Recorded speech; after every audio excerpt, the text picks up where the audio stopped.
The 3 Crowns by Andrew Lang. There was once a king who had 3 daughters. The 2 eldest were very proud and quarrelsome, but the youngest was as good as they were bad. Well, 3 princes came to court them, and 2 of them were exactly like the eldest ladies, and one was just as lovable as the youngest. One day they were all walking down to a lake that lay at the bottom of the lawn, when they met a poor beggar. The king wouldn't give him anything, and the eldest princesses wouldn't give him anything nor their sweethearts, but the youngest daughter and her true love did give him something and kind words along with it, and that was better than all. When they got to the edge of the lake, what did they find but the beautifulest boat you ever saw in your life? And says the eldest, "I'll take a sail in this fine boat." And says the second eldest, "I'll take a sail in this fine boat." And says the youngest, "I won't take a sail in that fine boat, for I am afraid it's an enchanted one." But the others persuaded her to go in, and her father was just going in after her, when up sprung on the deck a little man only 7 inches high, and ordered him to stand back. Well, all the men put their hands to their swords, and if the same swords were only playthings, they weren't able to draw them for all strength that was left their arms. 7 inches loosened the silver chain that fastened the boat and pushed away, and after grinning at the 4 men, says he to them, "Bid your daughters and your brides farewell for a while." You, says he to the youngest, "Needn't fear, you'll recover your princess all in good time, and you and she will be as happy as the day is long." Bad people, if they were rolling stark naked in gold, would not be rich. Goodbye, away they sailed, and the ladies stretched out their hands, but weren't able to say a word. Well, they weren't crossing the lake, while a cat 'ud be licking her ear, and the poor men couldn't stir hand or foot to follow them. They saw 7 inches handing the 3 princesses out of the boat, and letting them down by a basket into a drawwell, but king nor princes ever saw an opening before in the same place. When the last lady was out of sight, the men found the strength in their arms and legs again. Round the lake they ran, and never drew rein till they came to the well and windlass, and there was the silk rope rolled on the axle, and the nice white basket hanging to it.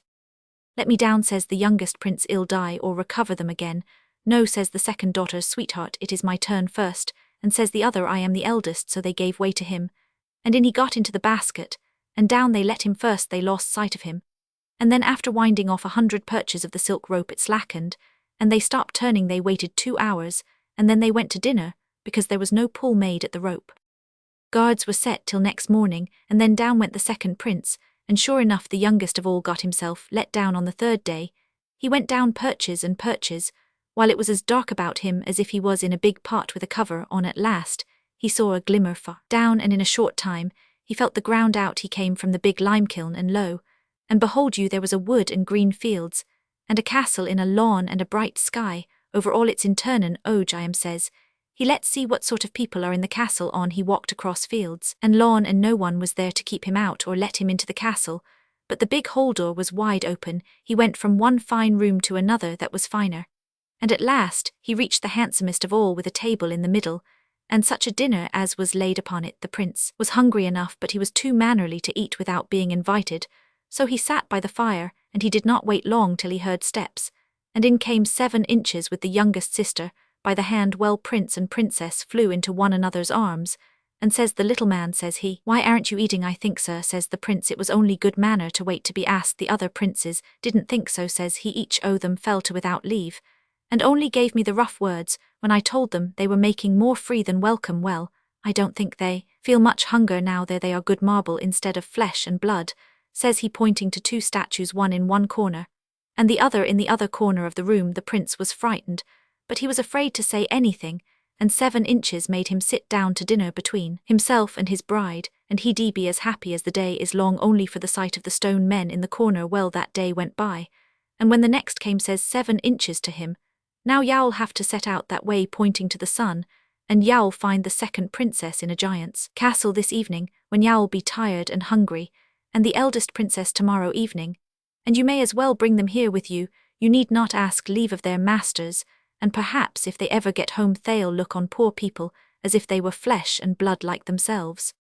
Away went the prince, and bedad it's tired and hungry he was when he reached the first castle at sunset. Oh, wasn't the second princess glad to see him, and what a good supper she gave him!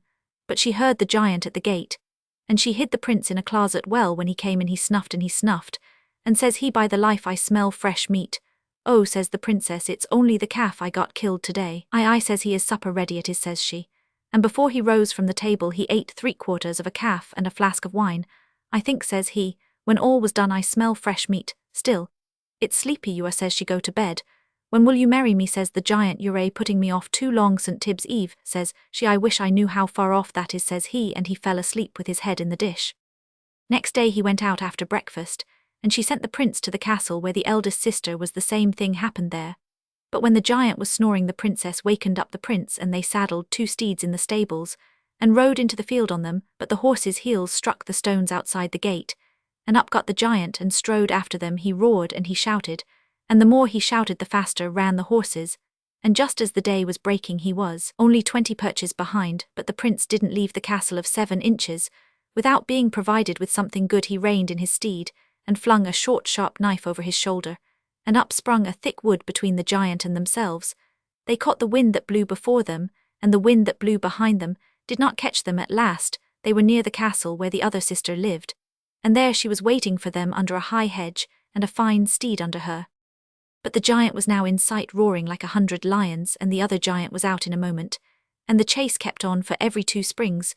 The horses gave, the giants gave 3, and at last they were only 70 perches off. Then the prince stopped again, and flung the second knife behind him. Down went all the flat field, till there was a quarry between them 1/4 of a mile deep, and the bottom filled with black water. And before the giants could get round it the prince and princesses were inside the kingdom of the great magician, where the high thorny hedge opened of itself to everyone that he chose to let in. There was joy enough between the 3 sisters till the 2 eldest saw their lovers turned into stone. But while they were shedding tears for them, 7 inches came in and touched them with his rod, so they were flesh and blood and life once more, and there was great hugging and kissing, and all sat down to breakfast, and 7 inches sat at the head of the table. When breakfast was over he took them into another room where there was nothing but heaps of gold and silver and diamonds and silks and satins, and on a table there was lying 3 sets of crowns. A gold crown was in a silver crown, and that was lying in a copper crown. He took up 1 set of crowns, and gave it to the eldest princess, and another set, and gave it to the second youngest princess, and another, and gave it to the youngest of all, and says he, now you may all go to the bottom of the pit, and you have nothing to do but stir the basket, and the people that are watching above will draw you up. But remember, ladies, you are to keep your crows safe and be married in them all the same day. If you be married separately, or if you be married without your crowns, a curse will follow. Mind what I say. So they took leave of him with great respect, and walked arm in arm to the bottom of the drawwell. There was a sky and a sun over them, and a great high wall covered with ivy rose before them, and was so high they could not see to the top of it. And there was an arch in this wall, and the bottom of the drawwell was inside the arch. The youngest pair went last, and says the princess to the prince, I am sure the 2 princes don't mean any good to you. Keep these crowns under your cloak, and if you are obliged to stay last, don't get into the basket, but put a big stone or any heavy thing inside, and see what will happen. As soon as they were inside the dark cave, they put in the eldest princess first and stirred the basket, and up she went. Then the basket was let down again, and up went the second princess, and then up went the youngest. But first she put her arms round her prince's neck and kissed him and cried a little. At last it came to the turn of the youngest prince, and instead of going into the basket, he put in a big stone he drew on one side and listened, and after the basket was drawn up about 20 perches down came it, and the stone like thunder, and the stone was broken into little bits. Well, the poor prince had nothing for it but to walk back to the castle, and through it and round it he walked, and the finest of eating and drinking he got, and a bed of bogdown to sleep on, and long walks he took through gardens and lawns, but not a sight could he get high or low of 7 inches. He before a week got tired of it, he was so lonesome for his true love, and at the end of a month he didn't know what to do with himself. One morning he went into the treasure room, and took notice of a beautiful snuff-box on the table that he didn't remember seeing there. Before he took it in his hands, and opened it, and out 7 inches walked on the table. I think, Prince, says he, you're getting a little tired of my castle. Ah, says the other, if I had my princess here, and could see you now, and then I'd never know a dismal day. Well, you're long enough here now, and you're wanted there above. Keep your bride's crown safe, and whenever you want my help, open this snuff-box now, take a walk down the garden, and come back when you're tired. The prince was going down a gravel walk with a quickset hedge on each side, and his eyes on the ground, and he was thinking of one thing and another. At last he lifted his eyes, and there he was outside of a smith's gate that he often passed before, about a mile away from the palace of his betrothed princess. The clothes he had on him were as ragged as you please, but he had his crowns safe under his old cloak. Then the smith came out, and says he it's a shame for a strong big fellow like you to be lazy, and so much work to be done, are you any good with hammer and tongs? Come in and bear a hand, and ill give you diet and lodging, and a few pence when you earn them. Never say't twice. Says the prince, I want nothing but to be busy. So he took the hammer and pounded away at the red-hot bar that the smith was turning on the anvil to make into a set of horseshoes. They hadn't been long at work when a tailor came in, and he sat down and began to talk. You all heard how the two princes were loth to be married, till the youngest would be ready with her crowns and her sweetheart. But after the windlass loosened accidentally, when they were pulling up her bridegroom that was to be, there was no more sign of a well or a rope or a windlass than there is on the palm of your hand. So the princes that were courting the eldest ladies wouldn't give peace or ease to their lovers, nor the king, till they got consent to the marriage. And it was to take place this morning. Myself went down out o' curiosity, and to be sure I was delighted with the grand dresses of the two brides, and the 3 crowns on their heads, gold, silver, and copper, one inside the other.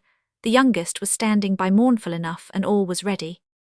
The 2 bridegrooms came in as proud and grand as you please, and up they were walking to the altar rails, when the boards opened 2 yards wide under their feet, and down they went among the dead men, and the coffins in the vaults. Oh, such shrieks as the ladies gave, and such running and racing, and peeping down as there was. But the clerk soon opened the door of the vault, and up came the 2 princes, their fine clothes covered an inch thick with cobwebs and mould.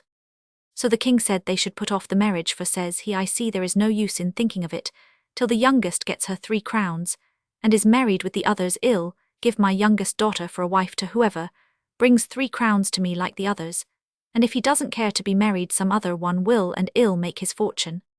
I wish, says the smith, I could do it, but I was looking at the crowns after the princesses got home, and I don't think there's a black or a white smith on the face of the earth that could imitate them. Faint heart, never one. Fair lady, says the prince, go to the palace and ask for 1/4 pound of gold, 1/4 pound of silver, and 1/4 pound of copper.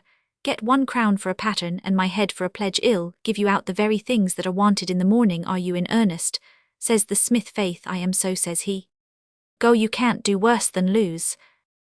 To make a long story short, the smith got the 1/4 pound of gold, and the 1/4 pound of silver, and the 1/4 pound of copper, and gave them and the pattern crown to the prince. He shut the forge door at nightfall, and the neighbours all gathered in the yard, and they heard him hammering from that to daybreak, and every now and then he'd throw out through the window bits of gold, silver, and copper, and the idlers scrambled for them, and cursed one another, and prayed for the good luck of the workmen.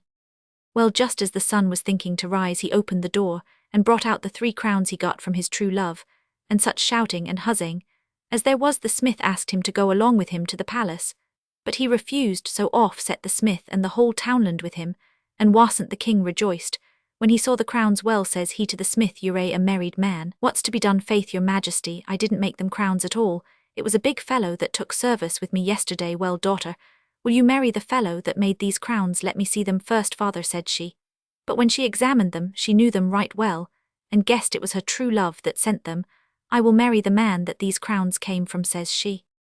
Well, says the king to the elder of the 2 princes, go up to the smith's forge, take my best coaches, and bring home the bridegroom. He did not like doing this, he was so proud, but he could not refuse. When he came to the forge, he saw the prince standing at the door, and beckoned him over to the coach. Are you the fellow, says he, that made these crowns? Yes, says the other. Then says he, maybe you'd give yourself a brushing, and get into that coach. The king wants to see you. I pity the princess. The young prince got into the carriage, and while they were on the way, he opened the snuff-box, and out walked 7 inches, and stood on his thigh. Well, says he, what trouble is on you now, master? Says the other, please let me go back to my forge, and let this carriage be filled with paving stones. No sooner said than done. The prince was sitting in his forge, and the horses wondered what was after happening to the carriage. When they came into the palace yard, the king himself opened the carriage door for respect to his new son-in-law.